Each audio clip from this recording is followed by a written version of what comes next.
Assalamualaikum warahmatullahi wabarakatuh.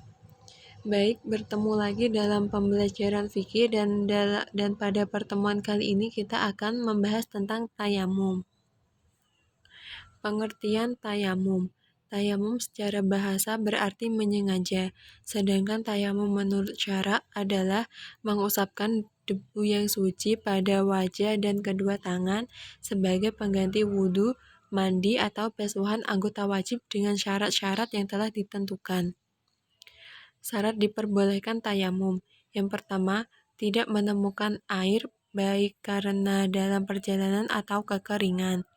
Yang kedua, timbul dampak negatif pada diri apabila menggunakan air, seperti memperlambat kesembuhan dan memperparah sakit yang diderita. Yang ketiga, ada air namun hanya sedikit dan diperlukan untuk kebutuhan lain yang lebih mendesak, misalnya untuk minum. Yang keempat, dilakukan setelah berusaha mencari air ketika waktu sholat telah masuk, kecuali orang yang bertayamum karena sakit. Teknis pelaksanaan tayamum. Yang pertama, menghadap kiblat. Yang kedua, bersiwak dengan niat nawaitu sunata li istiyaki lillahi ta'ala.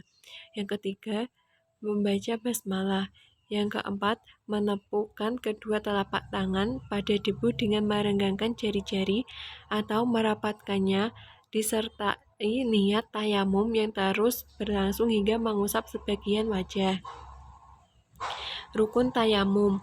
Yang pertama, memindahkan debu. Yang kedua, niat. Nawaitu at-tayamumi li istibahati fardhu sholati lillahi ta'ala. Yang ketiga, mengusapkan wajah. Yang keempat, mengusap kedua tangan hingga kedua siku. Yang kelima, tertib. Hal-hal yang membatalkan tayamum. Yang pertama adalah semua hal yang membatalkan wudhu. Yang kedua, melihat atau menduga ada air di luar sholat bagi yang bertayamum karena tidak ada air. Yang ketiga, murtad. Yang keempat, sembuh dari penyakit sebelum melakukan sholat. Sunnah tayamum. Yang pertama, membaca basmalah. Yang kedua, mendahulukan anggota bagian kanan. Yang ketiga, tidak mengulang-ulang usapan. Yang keempat, mendahulukan bagian atas sewaktu mengusap wajah.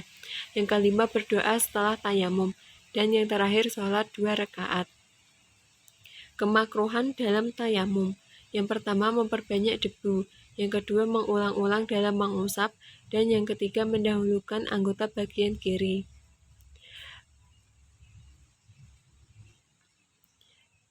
Saya rasa cukup sampai di sini pembelajaran fikih kali ini. Cukup sekian dan terima kasih. Wassalamualaikum warahmatullahi wabarakatuh.